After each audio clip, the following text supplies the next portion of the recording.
Oke, what's up? Kembali lagi dengan Aleom Daun di sini. Kali ini Aleom Daun akan melanjutkan kembali pembahasan dari drama Korea Wonder Woman.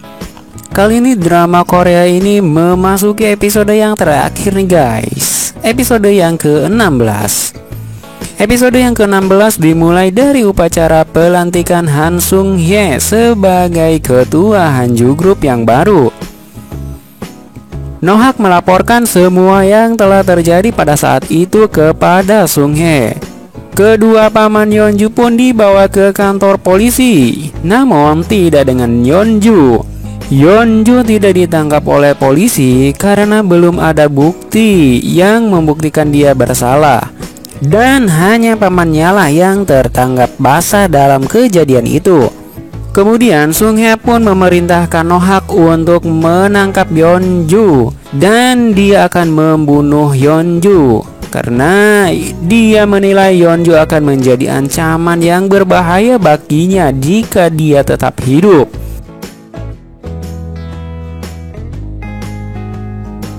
Di luar ruangan, Sunwook, Yoonju, dan Yeonju membicarakan tentang Nohak yang ada bersama Sung Hye di mobilnya pada saat itu.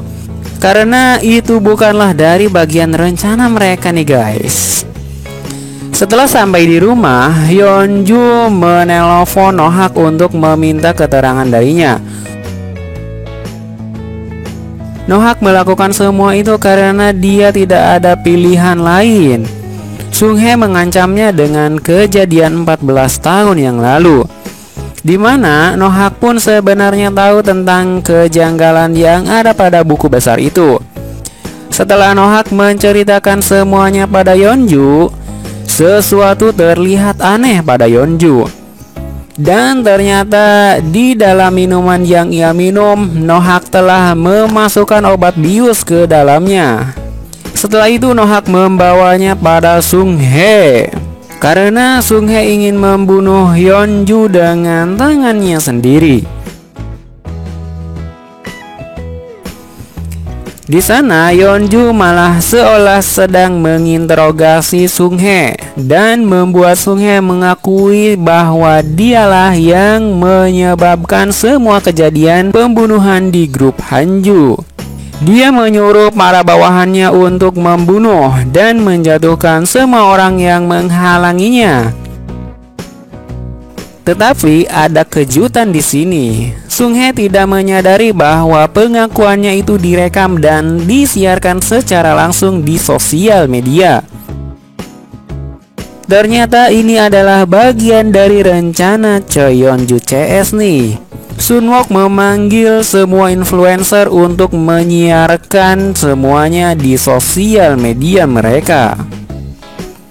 Karena pengakuan tersebut, kepala Ryu pun terseret karena namanya disebut dalam percakapan itu. Setelah itu, Sung Hye pun kabur dan berusaha untuk mengendalikan semuanya. Sung Hye melakukan rapat dengan semua stafnya. Mereka pun menyarankan agar Sung Hye melimpahkan kesalahannya lagi pada Jang Do-woo. Tetapi Jang Do-woo malah mengubah pengakuannya. Dia mengakui apa yang dikatakan Sung Hye adalah benar, bahwa dia yang memerintahkan semuanya pada kejadian pembunuhan dan kejadian Lee Bong-sik serta kejadian-kejadian lainnya. Jaksa Yoo Jun pun bertanya kepada dia, kenapa dia malah merubah pernyataannya. Ternyata sebelumnya Do-woo berbicara dengan Sunwook. Sunwook memberitahu Do-woo bahwa adiknya tidak diobati dengan benar oleh Sung Hye yang menjamin pengobatannya. Sunwook mendapatkan data tersebut dari Nona Kim yang melihat resume pada awal dia bekerja di Hanju.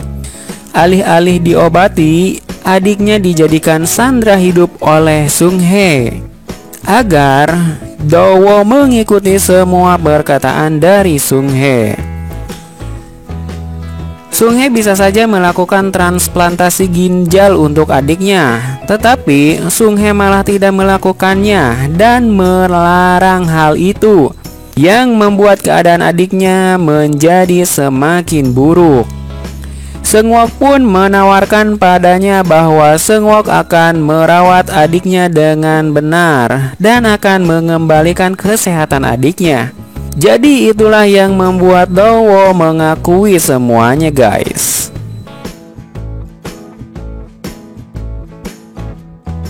Ketika Do-woo tidak menjadi opsi lagi oleh Sung Hye pun menelpon para menteri dan petinggi pemerintahan.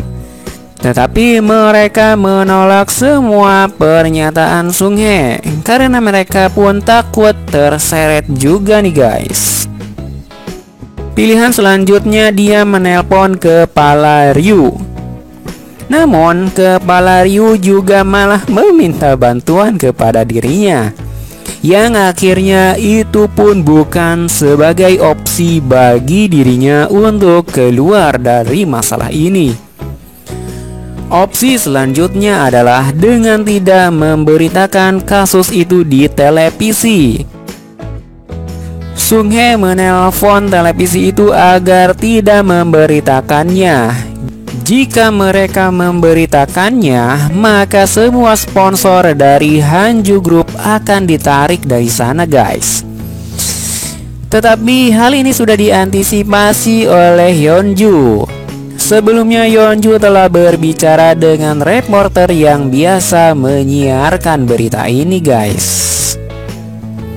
Reporter itu malah menyiarkan berita itu dan mengatakan bahwa Hanju menyuruh stasiun televisi itu untuk tidak memberitakannya. Reporter itu berpikir bahwa ini adalah hari terakhir dia bekerja di sana. Jadi dia ingin melakukan sesuatu yang bermanfaat. Oke, opsi ini pun gagal, guys. Kang Mina mengungkap kebenaran lagi tentang Sung Hye. Dia membicarakannya dengan Myung-won. Kang Mina mengatakan bahwa putra sulungnya yang meninggal gara-gara asma itu karena Sung Hye berperan di dalamnya. Sampo anjing yang disumbangkan oleh Hanju ke penangkaran hewan itu mengandung zat yang berbahaya bagi penderita asma. Dan Sung Hye tidak memberikan alat breathalyzer ke anak sulungnya dan malah menyimpannya. Dan seketika breathalyzer itu menghilang, guys. Jika anak sulungnya menggunakan breathalyzer, mungkin anak sulungnya bisa terselamatkan.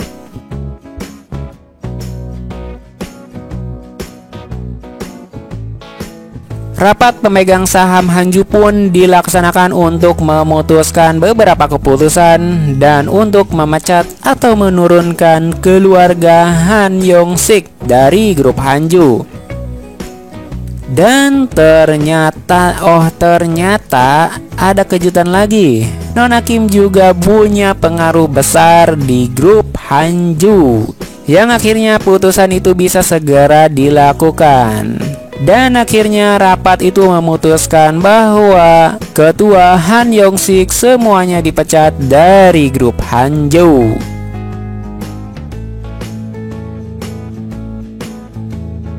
Sung Hye pun melihat semua pemberitaan yang terjadi di luaran sana. Dan akhirnya Sung Hye pun mencari dan mencoba lagi cara untuk dia bisa keluar dari masalah ini. Dia mencoba untuk kabur ke Vietnam dengan cara membuat kejadian bunuh diri. Korban dipakaikan pakaian miliknya, perhiasan miliknya juga, agar mereka mengira bahwa Sung Hye telah bunuh diri dan meninggal. Tetapi Yeonju dalam penelitiannya itu sangat berhati-hati dan menyadari hal itu bahwa jasad yang ditemukan bukanlah jasad Sung Hye. Karena dia memeriksa pakaian dalamnya itu bukan milik Sung Hye. Hyunju mengetahuinya karena ketika dia di Hanju, dia sering mencuci pakaian keluarga Hanju. Akhirnya dia pun ditangkap oleh polisi.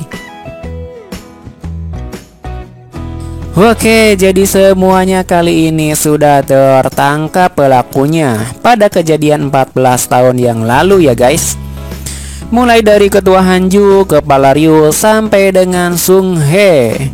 Ayah Hyunju pun sekarang kini sudah dibebaskan dan sekarang mengelola usaha ikan miliknya bersama paman-pamannya tentunya.